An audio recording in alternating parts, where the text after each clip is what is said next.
आणि आता बातमी एकनाथ शिंदेंनी उद्धव ठाकरेंना दिलेल्या नव्या धक्क्याची।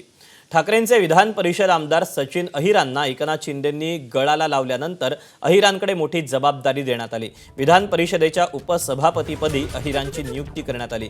मुंबईत ठाकरेंच्या बालेकिल्ल्याला हादरा देण्यासाठी शिंदेंनी ही दुसरी खेळी खेळल्याचं बोललं जातंय। वरळी लालबाग परळ हा उद्धव ठाकरेंचा बालेकिल्ला असून इथं ठाकरेंची ताकद कमी करण्याचा चंग शिंदेंनी बांधल्याचं बोललं जातंय। महाविकास आघाडीचे उमेदवार जगन्नाथ अभ्यंकर यांचा उमेदवारीचा प्रस्ताव मागे घेण्यात आला। त्यानंतर आवाजी मतदानानं सचिन अहिरांची एकमतानं विधान परिषद उपसभापतीपदी नियुक्ती झाली। तर अपात्रतेबाबतच्या प्रश्नांना नीलम गोऱ्हेंच्या वेळी उत्तर दिली असं सांगत मुख्यमंत्र्यांनी अपात्रतेच्या चर्चांना पूर्णविराम देण्याचा प्रयत्न केला। मात्र सचिन अहिरांची बंडखोरी ठाकरेंच्या शिवसेनेतील ठिणगीचं काम करते का हा प्रश्न विचारण्याचं कारण म्हणजे खुद्द उद्धव ठाकरेंच्या खांद्याला खांदा लावून लढणारे त्यांचे कट्टर शिवसैनिकच आता आत्मपरीक्षण आणि आत्मचिंतनाची भाषा बोलू लागले। त्यामुळे बंडखोरीच्या ग्रहणात अडकलेले उद्धव ठाकरे स्वकीयांचा हा सल्ला गांभीर्यानं घेतात का हे पाहणं महत्त्वाचं ठरणार आहे।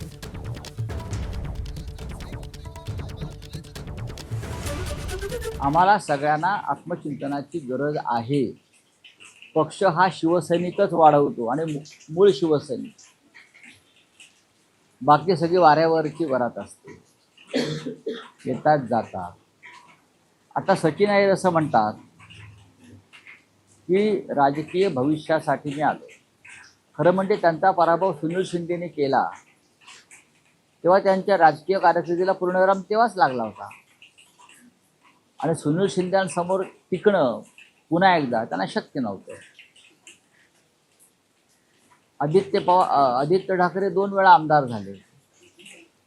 ह्या काळामध्ये त्यांचं राजकीय भविष्य घडवण्याचं काम आदित्य ठाकरे यांनी केलं। दरम्यान मुख्यमंत्री देवेंद्र फडणवीस आणि उपमुख्यमंत्री एकनाथ शिंदेंनी उपसभापती सचिन अहिर यांचं कौतुक केलं। खरं तर अहिर हा जो शब्द आहे याचा अर्थ गोपालक देखील आहे आणि निर्भीड देखील आहे। आपण जर अहिर या शब्दाचा अर्थ बघितला तर जे कोणाला घाबरत नाहीत, जे निर्भीड आहे अशांना अहिर म्हणतात। सचिन भाऊंचं नेतृत्व हे पवार साहेबांकडे तयार झालेलं असल्यामुळे योग्य वेळी गोल कसा मारला पाहिजे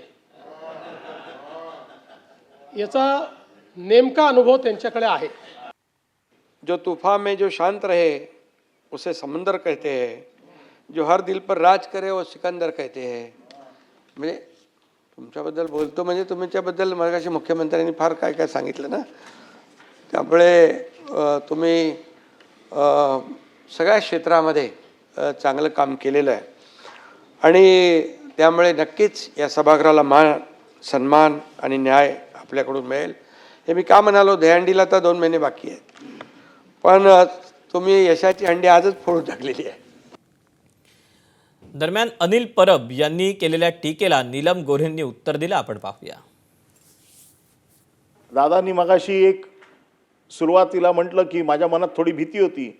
आज सचिन अहिर यांचा बुलडोजर असा चालला की बऱ्याच लोकांच्या स्वप्नांचा त्यांनी चक्काचूर करून टाकला, म्हणजे चुराडा केला आणि हा बुलडोजर कसा आला कोणालाच कळलं नाही।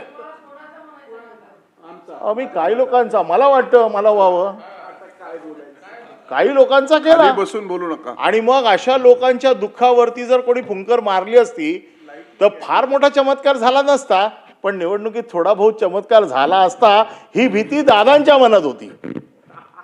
आता आम्ही तर फक्त 5, काँग्रेस 5, राष्ट्रवादी 2 एवढेच लोक होतो, तरी देखील व्हीप काढला गेला। तर मी म्हटलं ठीक आहे, कमी आहोत पण भीती तर नक्की आहे। सन्माननीय रामराजे निंबाळकर यांची काही परत आगमन सभापती पदावर होऊ शकलं नाही आणि मग 1.5 वर्षाचा काळ मला सभापती आणि उपसभापती ही दोन्ही कामं करावी लागली। परंतु मी मात्र फारच लाडकी आहे सगळ्यांची, त्याच्यामुळे माझ्यावर खूप टीका सातत्याने व्हायची आणि याला कारण असं की जेव्हा टीका करतात अनिल परब, म्हणजे मी टीका आत्ता नाही करत आहे तुमच्यावर, परंतु त्यांचं ते धर्म निभावत असतात आणि मी एकदा म्हटलंही होतं, म्हणजे मग त्याच्यावर सगळे रागवले माझ्याकडे की मातोश्रीचं समाधान करणं सोपं नसतं। त्याच्यामुळे मग ते इथे काय बोलले त्याचा व्हिडिओ कोणतरी पाठवणार, अजून कोणतरी काहीतरी जाऊन सांगणार आणि त्यामुळे परब त्यांचं काम त्यांच्या परीने नेहमी करत असतात। सचिन अहिरांच्या शिंदे शिवसेनेतल्या प्रवेशानंतर 2029 मध्ये आदित्य ठाकरेंसमोरचं आव्हान कठीण बनल्याची सध्या चर्चा आहे। वरळीमध्ये मोठी ताकद असणाऱ्या सचिन अहिरांना शिंदेंनी आपल्या झेंड्याखाली घेतल्यानं वरळीमध्ये आदित्य ठाकरेंचा मार्ग कठीण होण्याची चिन्ह आहेत। वरळीत आदित्य ठाकरेंचा मार्ग सुकर होण्यासाठी 2019 मध्ये सचिन अहिरांना ठाकरेंच्या शिवसेनेमध्ये घेण्यात आलं। यानंतर ठाकरेंच्या शिवसेनेनं अहिरांना 2022 मध्ये विधान परिषदेची आमदारकी दिली। विशेष म्हणजे 2019 आणि 2024च्या निवडणुकीत अहिरांना सोबत घेण्याचा आदित्य ठाकरेंना फायदा झाला। मात्र 2022ला पक्ष फुटल्यानंतर शिंदे शिवसेनेकडून आदित्य ठाकरेंच्या विरोधात 2024च्या निवडणुकीत शिंदेंनी मिलिंद देवरांना संधी दिली। या निवडणुकीत आदित्य ठाकरेंचा केवळ 8,801 मतांनी विजय झाला। त्यामुळे आता स्थानिक आमदार आणि नेता म्हणून सचिन अहिर हे शिंदे शिवसेनेत गेल्यानंतर 2029च्या निवडणुकीमध्ये आदित्य ठाकरे यांची डोकेदुखी वाढणार असल्याचं चित्र आहे।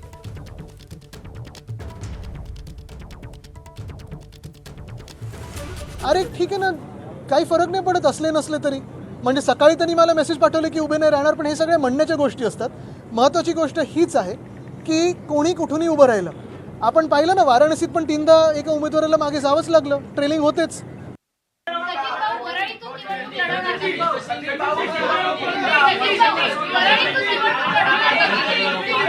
एकनाथ शिंदे साहेब जी जबाबदारी देतील ती जबाबदारी पूर्ण ताकदीने मी पार पाडणार।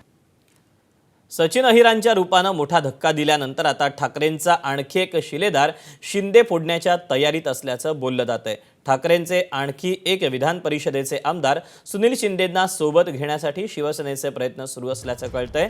2021 मध्ये सुनील शिंदे विधान परिषद आमदार झाले, त्यावेळी दोन्ही शिवसेना एकत्र होत्या। त्यामुळे धनुष्यबाण चिन्हावर निवडून आलेल्या सुनील शिंदेंना सोबत घेण्यासाठी शिवसेनेचे प्रयत्न सुरू असल्याची माहिती सूत्रांनी दिली।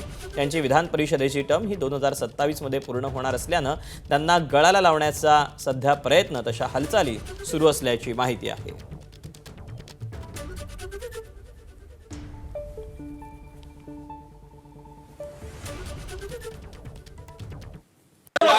बातम्यांमध्ये दम नाही, अशक्य सगळ्या गोष्टी सगळ्या निराधार आहेत।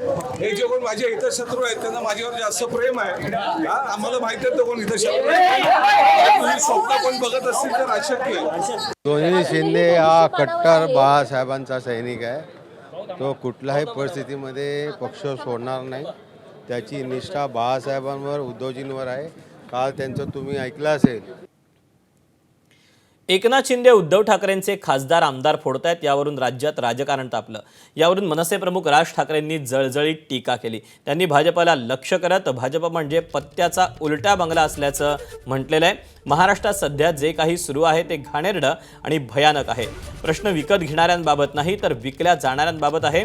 हे देह विक्रीला तयार असतील तर गिऱ्हाईकं तयार आहेतच, अशी बोचरी टीका राज ठाकरेंनी केली। भविष्यात या सगळ्याचे परिणाम भाजपला भोगावे लागतील असंही राज ठाकरे म्हणाले। काय प्रश्न विकत घेणाऱ्यांचा नाहीये, विकल्या जाणाऱ्यांचा आहे।